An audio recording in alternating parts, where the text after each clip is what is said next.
also trying to promote accessible and participatory inclusion and promoting leadership amongst women and strengthening resilience and capabilities, which implies the focus on gender in our strategies, our plans, in our development, and the increase of decision making opportunities, as well as access to statistics and information, being sensitive to gender. A good example is the foundation in Guatemala and the different organizations that are trying to develop resilient women.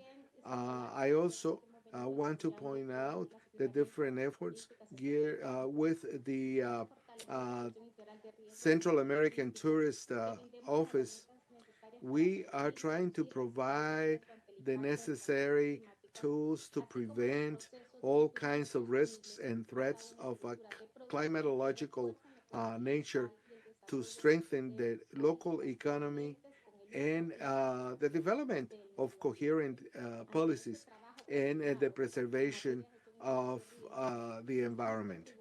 So we have contributed to this coherence in a highly vulnerable territory to develop agencies um, that try to reduce risks and to develop resources, hotels to add to this value chain due to the uh, climatological changes, and also trying to come up with risk reduction criteria and to provide uh, tourism quality seal to all of these endeavors, as well as working along with micro and small businesses.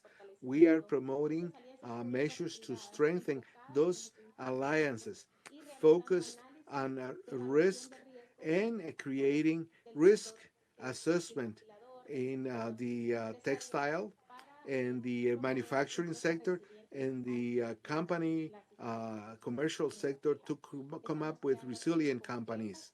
We are coming up with creative, concrete actions such as training to strengthen our capabilities and our education capabilities to uh, promote prevention of these vulnerabilities, along with some financial incentives to promote quality and um, consistency. So we have a plan of regional contingencies defined by our presidents in March of 2020, where the regional contingency plan was created that prioritized the contention and the management of the pandemic. We also created a regional platform initially with the pandemic, and then we have extended that to other areas such as real-time monitoring, and we are prioritizing all of these resources to be accessible so that efficiencies and effectiveness can be achieved, trying to cater to this regional public, availing themselves of educational tools, technological tools, and also real time threat and hazard monitoring, uh, because this reduces vulnerability. And all of these capacities enable us to have better um, tools to make informed decisions when assessing the damage in a disaster. So, for example, Atlas, the Central American Atlas, is an organization that identifies information from Mexico all the way down from Colombia, with different layers and different mechanisms uh, that have been strengthened. Our local, regional organization has been um, improved, improving geospatial observation, and we have obtained a number of good new tools alongside with organizations such as NASA, and taking all of these efforts together so that we become functional, so that we can make informed decisions, and so that we can have knowledge management through virtual education and other tools that are being developed for geological um, risk management, for volcanic activity. I also would like to highlight this initiative with respect to the recovery observatory so that we can observe geo movements via satellite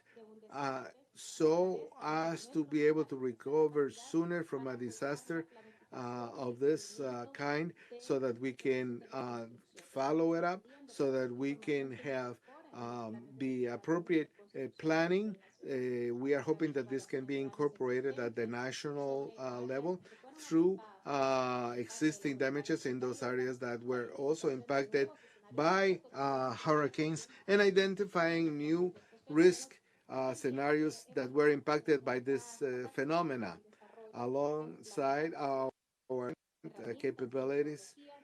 All of these tools, all this methodology has enabled us to come up with projects, and I think that exchanging information with those who make decisions is important. By sharing data and enabling real-time information, enable us to come up with resilient and safe planning that will make our investments sustainable. One of our main goals is to incorporate these things to the different agendas of the Central American countries, and we have been promoting our policy at the strategic level, at the regional level, such as monitoring and follow up instruments that help us come up with strategic guidelines uh, within the Sendai framework. This evidences this strengthening that has uh, come up, such as the way to focus on it in a holistic way, in an inclusive way.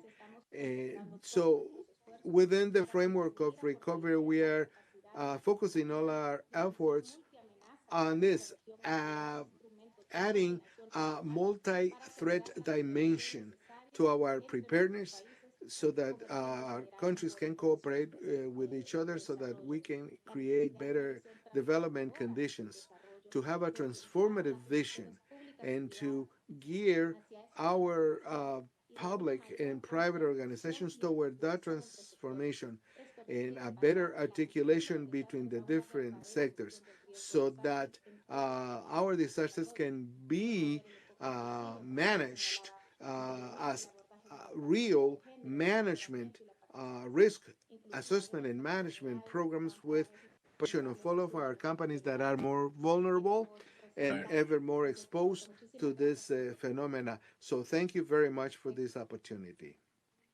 Oh my gosh, thank you so much, Ms. Javera. That Dios was mío, very muchas gracias. that was very informative Esto and very fue insightful sumamente in informativo. understanding what the Fue value una of that visión, is. una perspectiva sumamente importante. El valor que esto supone, una de las cosas que me impactó, de las que ha dicho, es no solamente que están considerando a los individuos indígenas que representan un segmento grande de la población, sino también cómo la tecnología del alto nivel, como de NASA, les da un panorama muy comprensivo. Me llena de entusiasmo, tenemos muchas preguntas, espero que nuestro auditorio pueda hacer preguntas también. Yo pienso Key policy that you're putting in place that I think we're definitely reflecting some of the same key goals that our Sandai framework is looking to achieve. Thank you so much for that healthy presentation. For our next speaker, who's really just really doesn't need any introduction, but he represents the Caribbean Development Bank, and he has been one of the pioneers representing in the Caribbean, specifically Barbados and Jamaica. He has worked Mr. Lewis has worked as a civil engineer with over 25 years of technical and managerial experience in infrastructure development in the Caribbean. He has led identified design, appraisal, and delivery of infrastructure projects in several sectors, including water supply, solid waste management, road transport, and flood mitigation. One of the things about Mr. Lewis is that as the Caribbean Development Bank since 2004, where he currently serves as the head of Economic Infrastructure Division. At CDB, he leads a team of engineers and financial analysts in preparation, appraisal, and supervision of all CDB finance infrastructure projects in 19 borrowing member countries, stretching from Guyana to the Belize. Very well versed in understanding the deep information what's happening in the Caribbean. And I'm just really delighted to have him here on stage to kind of share with all the information that he learned in the implementation of the Sendai network across the Caribbean. Without further ado, Mr. Lewis, you have the floor. So thank you. Good day. Thank you, Chair. Good day to all participating in this forum. I bring greetings on behalf of the Vice President of Operations, Mr. Isaac Solomon, who was not able to attend today's meeting. Before I start, I'd like to thank the organizers for coordinating these important discussions and for giving CDB the opportunity to participate. As we are all aware, Caribbean countries are exposed to both geophysical and climate-related hazards such as earthquakes, volcanoes, hurricanes, and drought. Over the last 5 years, we have experienced significant negative environmental, economic, and social consequences from the impact of major hurricanes, including Hurricane Matthew in 2016, Hurricanes Irma and Maria in 2017, and Dorian in 2019. The total cost of destruction wreaked by Hurricanes Irma and Maria in the British Virgin Islands and in St. Martin exceeded 100% of the gross domestic product of those countries. In 2021, the eruption of the La Soufriere volcano in St. Vincent and the Grenadines resulted in excess of $400 million US dollars in losses, not only in St. Vincent, but also in neighboring Barbados, where the airport had to be closed for an extended period. On August 14th, 2021, an earthquake in Haiti killed more than 2,000 people and caused damage and loss estimated at over $1.6 billion US dollars. Within the context of climate change, Caribbean countries continue to face challenges adapting to increasing intensity of extreme weather events, declining freshwater availability, including extended periods of drought, and rising sea levels associated with increases in coastal erosion, flooding, and saltwater intrusion of freshwater aquifers. Given this context, it is of paramount importance that we address climate and disaster risks and continuously build the region's resilience to disasters. Resilient public infrastructure that primarily transport, water supply, energy, tourism, and education is critical to a country's ability to reduce economic losses caused by disasters. Through CDB's investment programs in major infrastructure with governments and with the private sector in the region, CDB has some influence on how this infrastructure is developed. We are of the view that any new investment in public infrastructure must contribute to climate and disaster risk resilience of that infrastructure and hence of the country as a whole. This principle also applies to infrastructure reconstruction and rehabilitation. The reconstruction process must take into account not only the hazard that triggered the disaster, but also any other hazards that the country or community may be exposed to in the future. It is critical that we build back better, and this is necessary in order to avoid reproducing risk conditions. At the Caribbean Development Bank, we have developed and implemented an explicit disaster management policy and strategy, which articulates how we integrate climate change considerations into all of our internal and external operations. All CDB finance infrastructure projects are now not only subject to environmental impact assessments, but also to disaster risk assessments and to climate vulnerability assessments, which assess the level of climate risk on the project and recommend specific adaptation measures to those risks. These assessments are undertaken by qualified consultants engaged by the client and reviewed by CDB staff. We also assist our borrowing member countries with integrating climate change consideration into their policies and operations. These activities include initiatives to generate relevant and reliable climate data and information in partnership with our institutional stakeholders and development agencies. Notably, we have collaborated with the Climate Studies Group in Mona UE to prepare and publish of the Caribbean Climate Report 2021. This is a reference document that provides reliable and updated climate data and information, and information that can be used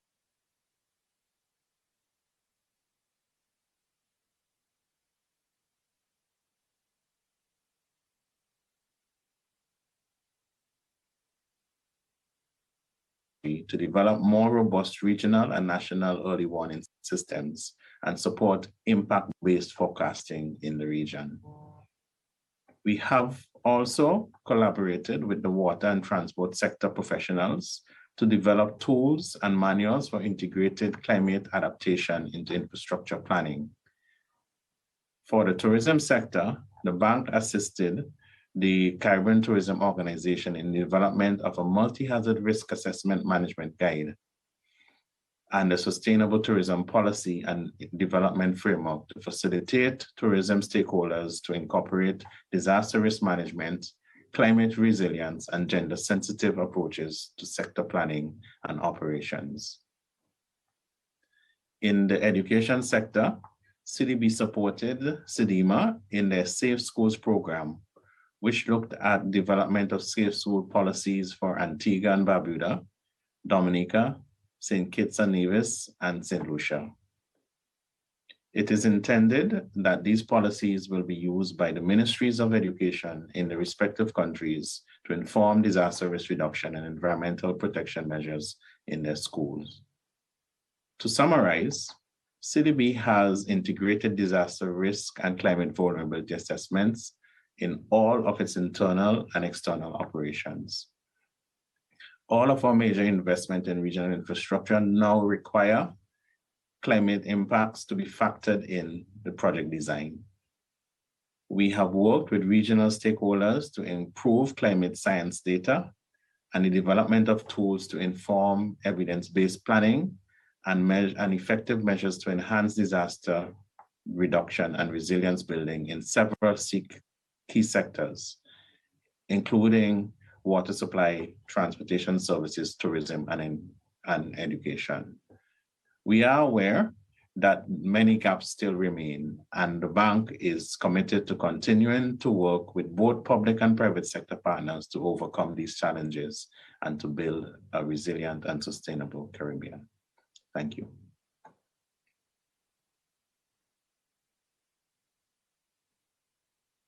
Thank you so much, Mr. Lewis, for that. With your background, having so much experience with water supply and the rising of sea levels, I'm really interested to kind of understand more about your understanding of climate vulnerability assessment and risk when we do our Q&A.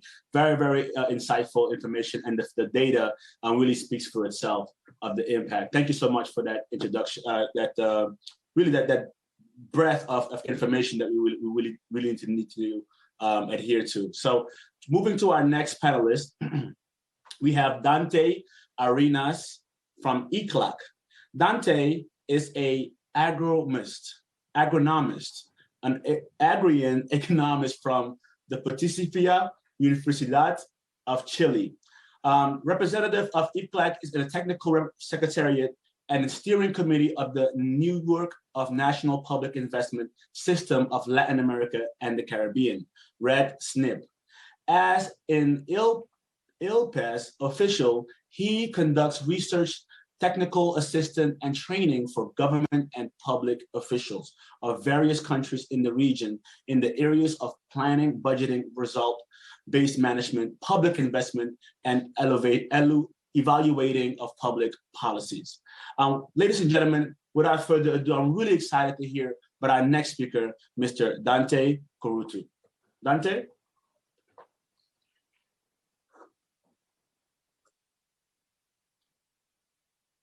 Muchas gracias, mucho gusto, un saludo desde Santiago de Very Chile. much.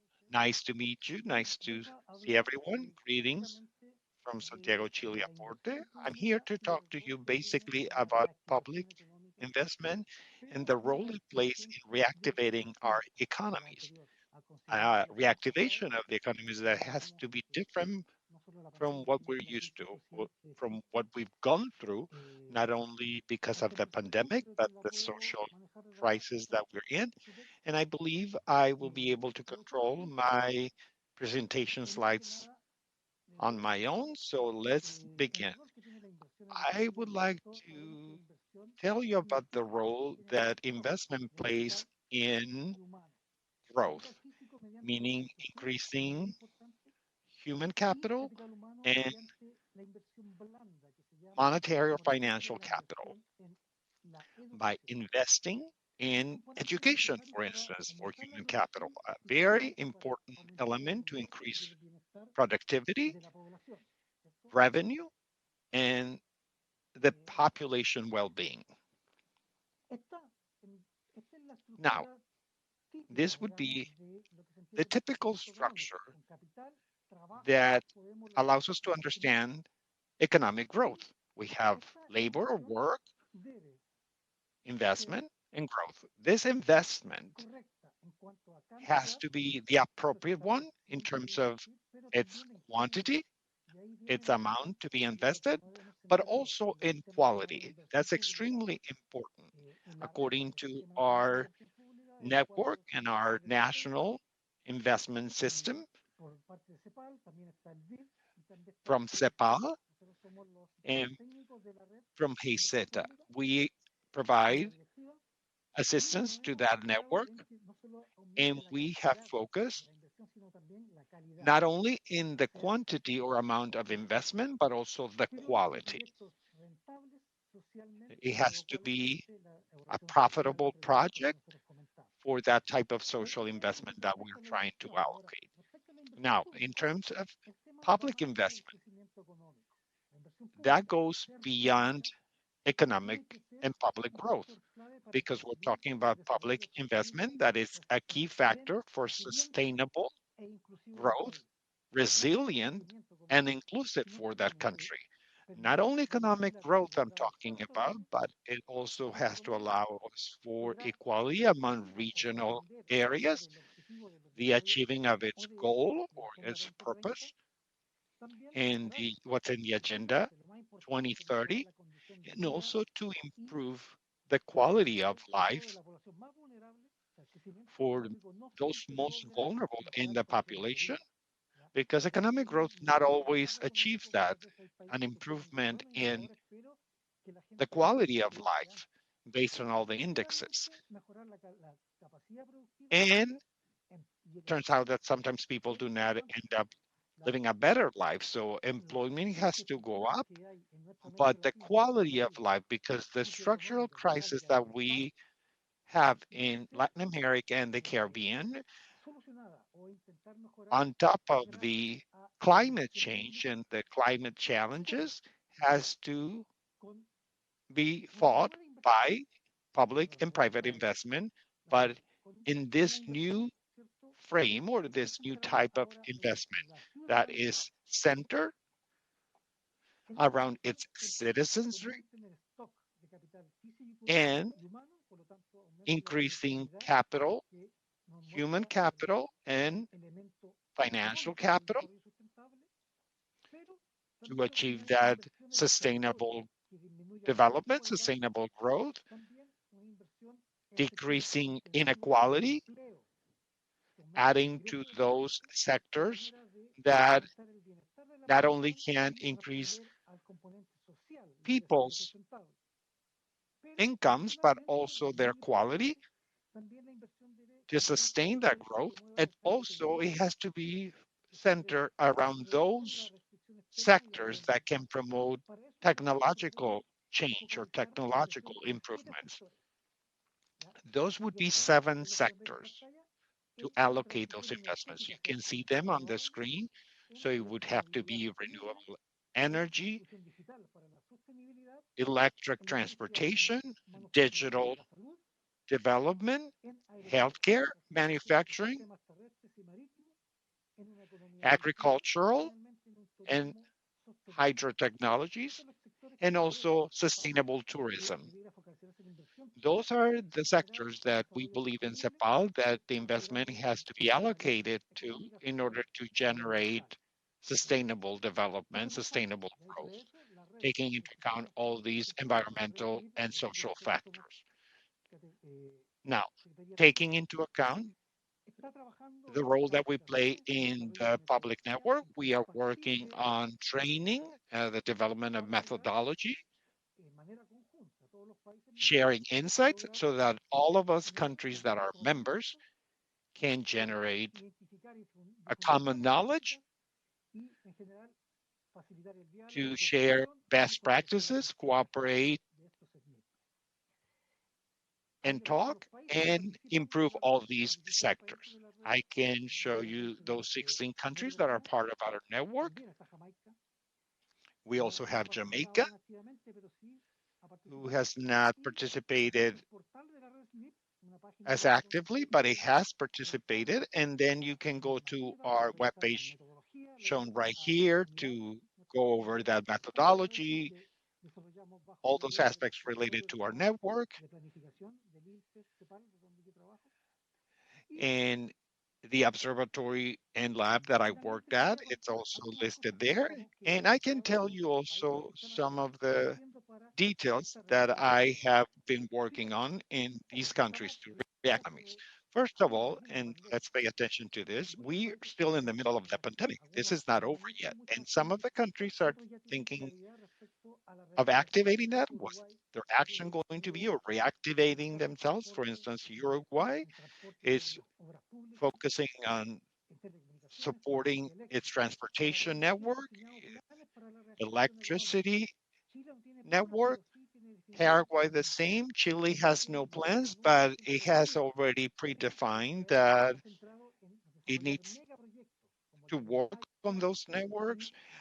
Mexico has the Mayan train, an oil refinery, and then the new airport in Mexico City. So they're all focusing on reactivating their economies. Honduras also has a reactivating economy program. Panama has another one for 2021. So all of these are examples of these new reactivating projects. And the most important thing is that we are developing green investments, sustainable investments. So that's a change to that old investing paradigm.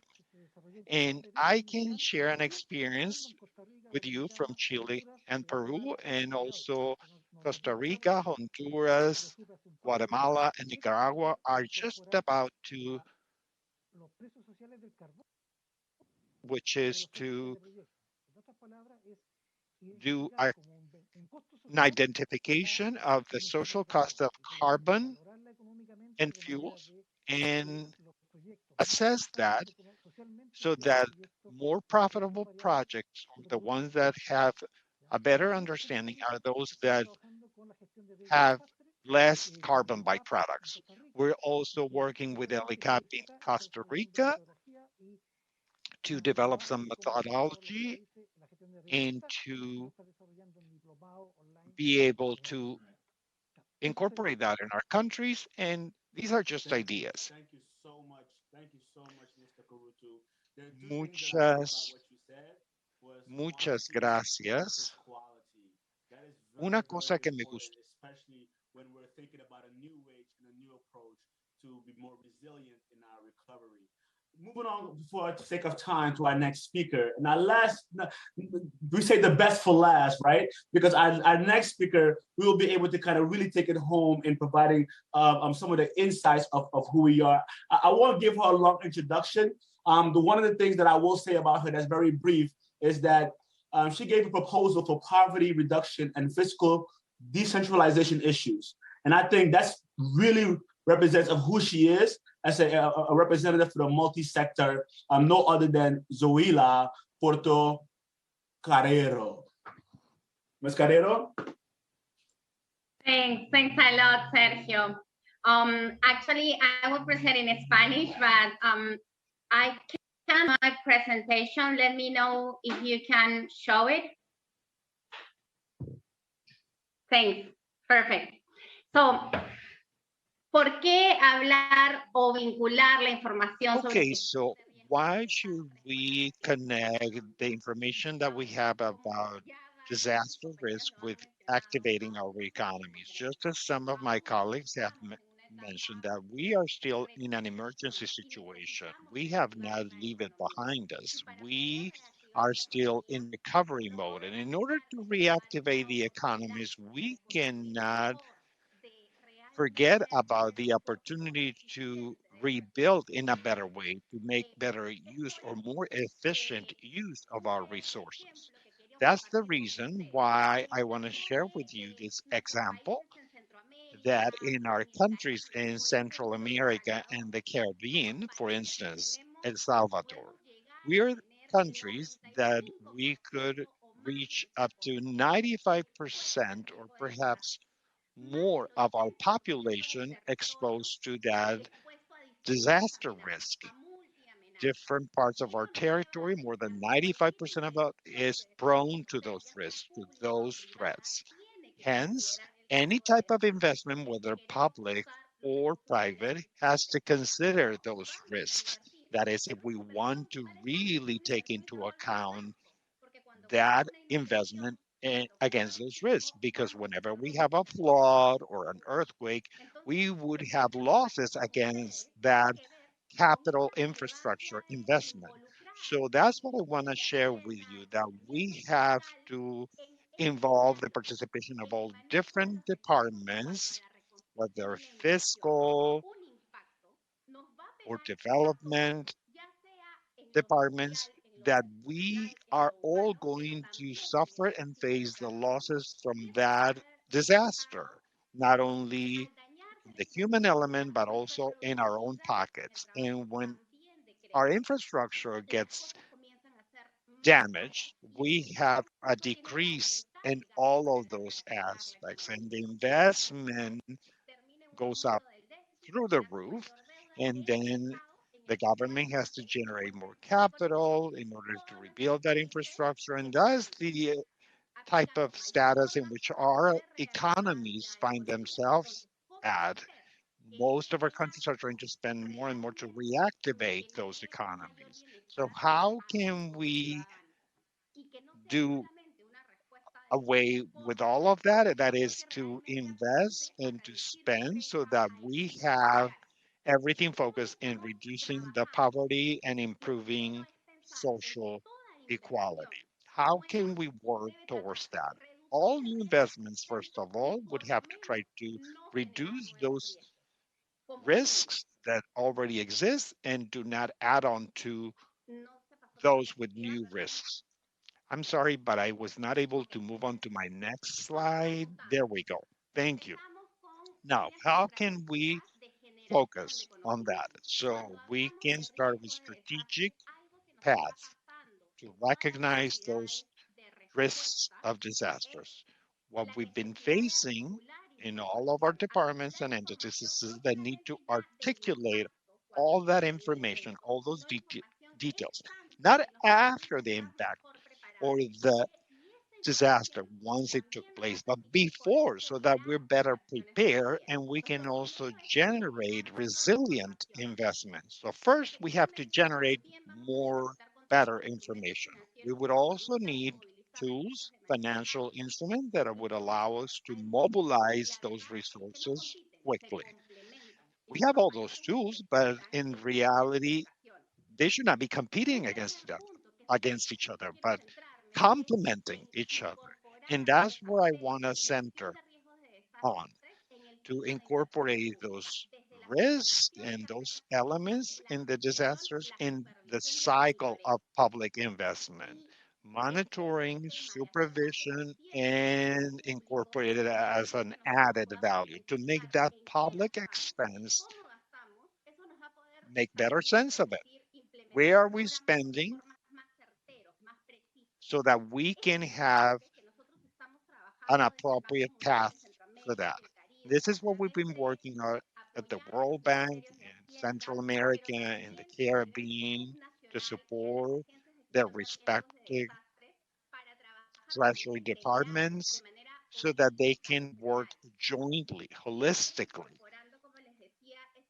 as a general organism, and always with that added value, the mitigation of risk, and the Treasury Department can not only help in promoting a more agile or fast resource operation. If we're always facing tropical storms, disaster risk, as ETA and IOTA, I mean, just as it happened in Central America and Honduras, this reactivating plan has to be resilient. So we have to facilitate the information regarding any threat, any risk within a map so that we can identify how to invest by sectors and in a resilient way. Identifying all the risks within the territory, and what are my abilities or my capabilities to prevent and to respond to that risk, and also the competitive advantages and disadvantages based on the type of investments that would allow us to reactivate the economy. And for example, where we should work on within our regions, tourism is a potential sector. Industry is another potential sector, but we also lack water services, emergency services, telecommunication, transportation, logistics in our countries, which are indispensable for a more quick and proper response. So we should focus on investing in these different sectors that they would vary according to country. But let's do a crossing over of information, of details, so that we can strengthen those national systems for public investment, identifying the different threats and risks. Again, cross-referencing all that information for resilient investment. And I'm going to give you an example for that. We're going to have scarce resources. They're still in that status because of COVID. So we have a national tool, or we could have one that would allow us to identify those different risks, the poverty levels, where the needs, and to cross-reference all that information with the risk for disasters, knowing where do we have gaps, where do we have paths, how then can we prioritize those resources in that public investment with also private investment, relying on all that information and even the science, the observatories, meteorological observatories. Claudia was referring to the use of different technologies. If we could really use all of those new technologies, and I want to wrap up with this example because I know that I only had about 10 minutes. So let's move on to the next slide with that example, which allowed us to identify the different levels of poverty within our territories where there were unsatisfied needs And we did a cross-referencing of all that information against the competitive advantages for each area and their own resources to be invested on. And that's how we were able to determine the different investment according to each sector that can have a good impact on social development. All of this was joined by criteria, of course, incorporating public investment and also reactivation economy criteria. And just to conclude, we should really rely on new technological tools, the development of those new technological tools, such as, for instance, our mobile phones or cell phones, that we could monitor the investment, how it's going through the territory, the area, and how the risks are being mitigated by that. That is the type of work we have been doing, trying to incorporate the different roles from the Treasury departments, the national system, the different bodies that handle disasters, and how those investments from public sector, private sector, or associations Thank you can so come out of. much, so for that, Thank you. Davila. That was very, very insightful as well. And you know, the thing that the three things that I can't agree with you more on, just understanding how hard it is for that collaboration to have, how important it is for that collaboration to happen, right? How important for us to be able to work together, and secondly, how to be proactive instead of reactive in some of the approaches, right? Because we know it's going to happen. Disaster is going to happen at some point. What are we going to be able to do to make that happen? So, you know, I want to transition into our Q&A sessions. And if you're listening to us live in our audience, and I see a few questions coming in, feel free to pop in your questions for our panelists so that we may be able to ask them directly, you know, what are some of the things that you may want to have get clarification on in order to get a better preparedness, a better resilient plan for your organization or country. Well, one of the things that I wanted to ask, you know, and I would open to any panelists who want to kind of answer this. You know, Dante, you know, you mentioned a lot of very interesting things around, you know, being renewable energy and quality versus quantity of the investment.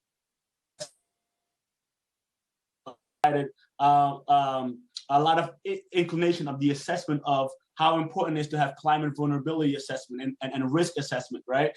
These things are very important. But one of the things that I wanted to kind of ask, just, you know, how, from a both perspective, what does a preparedness look like, right? What does a good resilient recovery plan look like for both businesses and government?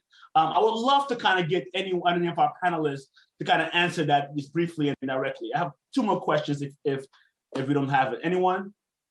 Well, I'm gonna point them out.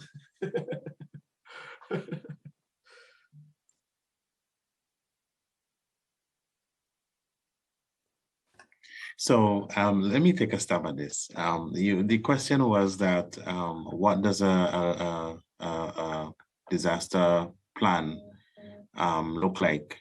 And I would say it depends. It would not be the same for every single business or every single sector.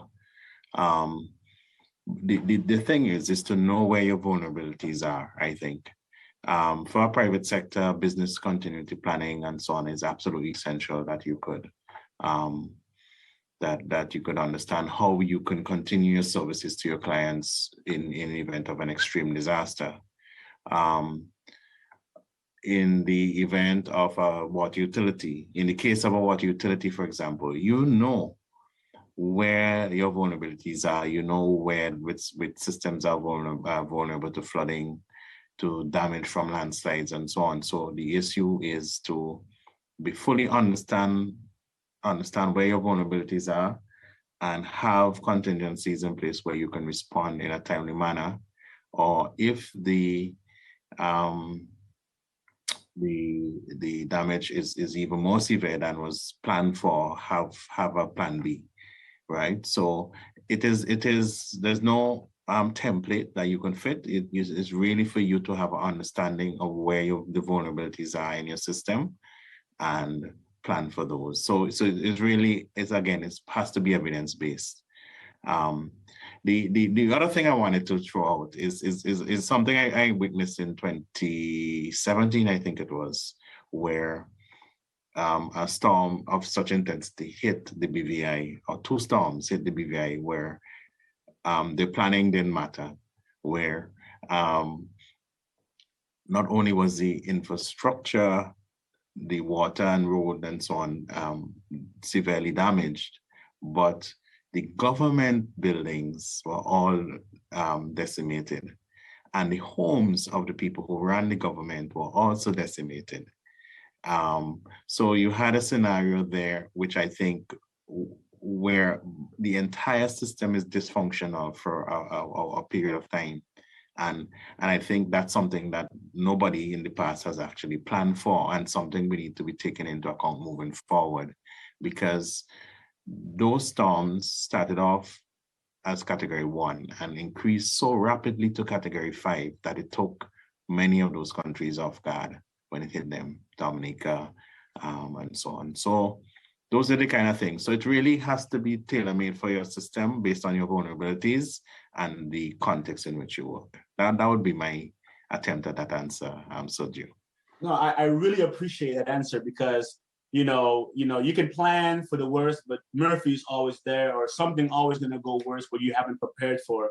And I think that's what really speaks to my next question, is how important the collaboration is needed, right? And so, really, I wanted to kind of ask you, just to give me some insight of that collaboration, because in the event that the BVI is down and the entire island is decimated, we need to rely on our sister islands or our friends to be able to be responsive. And that the collaboration is so important, but not easily as implemented due to regulations and policy and jurisdictions, right? How do you think we can have a better approach in that? Zuila? Gracias, Sergio.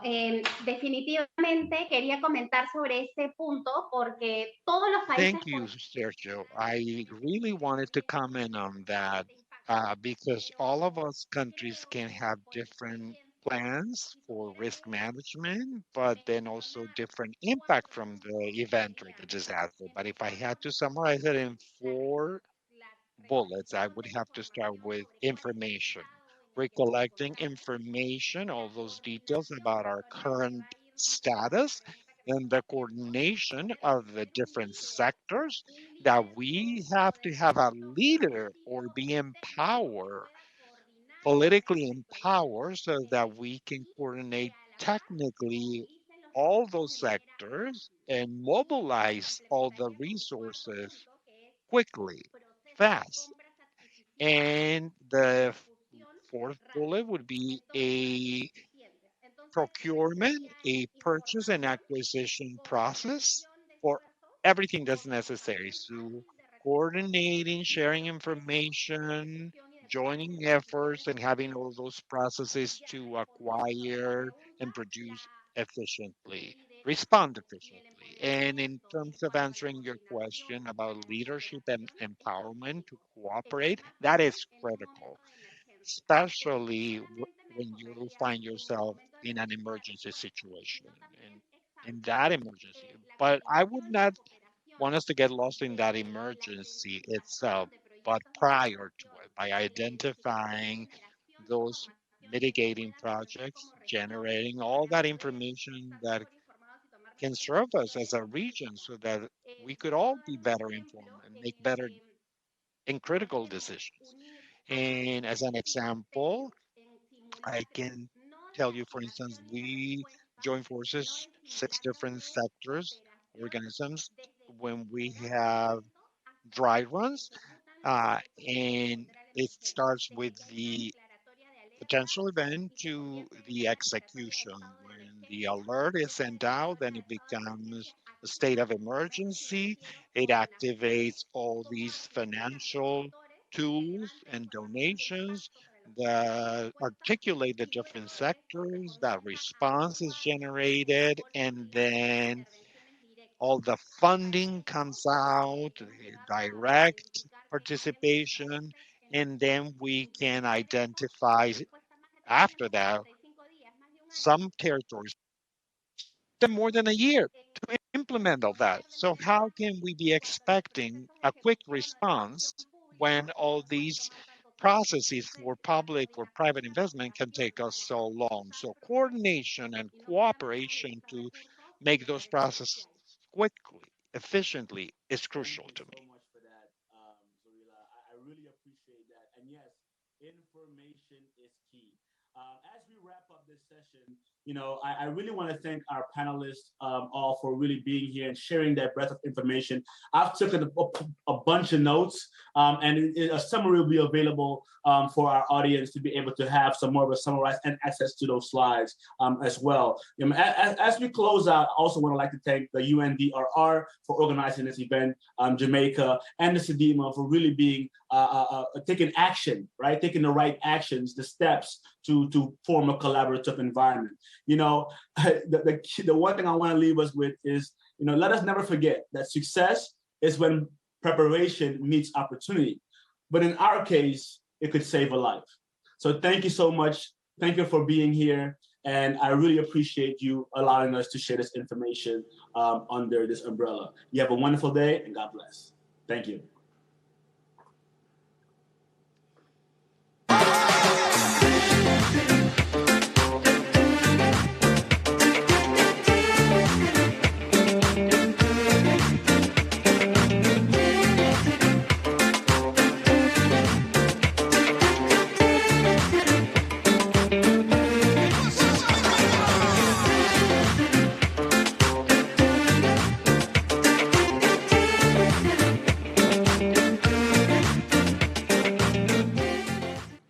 Thanking Sergio Bengel, founder of Pi Data, quite charismatic, very spirited conversation a while ago in his session.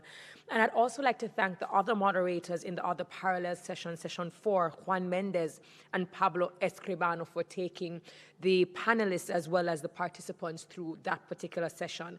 It is about a few minutes after 12 o'clock, so I'm just reminding all the members of the media fraternity that there is a special media training taking place just for you, the fraternity, until tomorrow between 12 o'clock and 12:30. Just 30 minutes, and all you have to do is register for that event. So we're going to take a break. We'll be back at 2 o'clock where we have our special session 2 coming up, as well as Learning Lab. Now, we just want to remind you, you will no longer be able to register for Learning Lab 2 because that was already closed. Registration has already been closed, and therefore, those participants should receive a link in their email or in their inbox. So ensure that you're using the hashtag RP21, and I will see you back in 2 hours.